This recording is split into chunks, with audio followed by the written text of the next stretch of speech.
আমি তোকে পড়ায় দিতেছি, এরপরেও তুই কেন পড়স না? যখন ধমক দিছেন কুতুবউদ্দিন পড়তে শুরু করে দিলেন, আউযু বিল্লাহি মিনাশ শাইতানির রাজীম, বিসমিল্লাহির রহমানির রহিম, আলহামদুলিল্লাহি রাব্বিল আলামিন, আর রহমানির রহিম। আল্লাহু আকবার। একটু তাকবীর দেই, নারে তাকবীর, নারে তাকবীর। প্রধান বক্তার আগমন, প্রধান বক্তার আগমন। চন্নাপাড়ার পক্ষ থেকে, শ্রীপুরের পক্ষ থেকে নারে তাকবীর। আব্দুর রহিম আল মাদানী সাহেব, জি জি জি দেখছি, আলহামদুলিল্লাহ।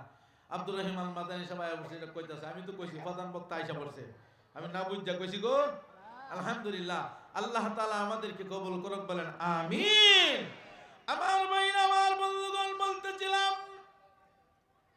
খাজা কুতুবউদ্দিন বখতিয়ার কাকি রাহমাতুল্লাহি আলাইহি সূরা ফাতিহা শুরু করলেন, আবার শেষ করলেন। 2 নম্বর সূরা সূরাতুল বাকারা শুরু করলেন, আবার শেষ করলেন। 3 নম্বর সূরা সূরাতুল আলী ইমরান শুরু করলেন, আবার শেষ করলেন। 4 নম্বর সূরা সূরাতুল নিসা শুরু করলেন, আবার শেষ করলেন। 5 নম্বর সূরা সূরাতুল মাইদা শুরু করলেন, আবার শেষ করলেন। 6 নম্বর সূরা সূরাতুল আনআম শুরু করলেন, আবার শেষ করলেন। 7 নম্বর সূরা সূরাতুল আরাফ শুরু করলেন, আবার শেষ করলেন। এইভাবে পড়তে পড়তে কুতুবউদ্দিন জায়গার মধ্যে বিনা লোকমায় 18 পারা কোরআন শোনায়া দিছে। আল্লাহু আকবার, জোরে বলেন আল্লাহু আকবার। আমার ভাইরা, আমার বন্ধুগণ, এদিক দিয়ে মা টেনশন করতেছেন, আমার কুতুবউদ্দিন এখনো কেন আসে না? ডাক দেয়া আমার ভাইরা, আমার বন্ধুগণ, এইভাবে সন্তানের তালাশ করতে করতে মাদ্রাসায় চলে গেলেন। যা দেখেন উস্তাদ কোরআন তিলাওয়াত শুনে আর ছাত্র বসে বসে তিলাওয়াত করে। এদিক দিয়া আমার ভাইরা, উস্তাদ ডাক দিয়া বলেন, হায়রে মা বলল কি আর কুতুবউদ্দিন করল কি? মা বলল আলিফ বাতার সবক দিতাম, কিন্তু ছেলে দিয়ে 18 পারা আমাকে বিনা লোকমায় শোনায় দিল। মা কেন মিথ্যা কথা বললো?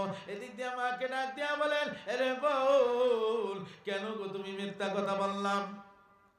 তুমি আমাকে বললেই তো হতো আমার এই ছেলে মাদ্রাসায় পড়ছে, হাফেজ হয়েছে, কেন তুমি মিথ্যা কথা বললা?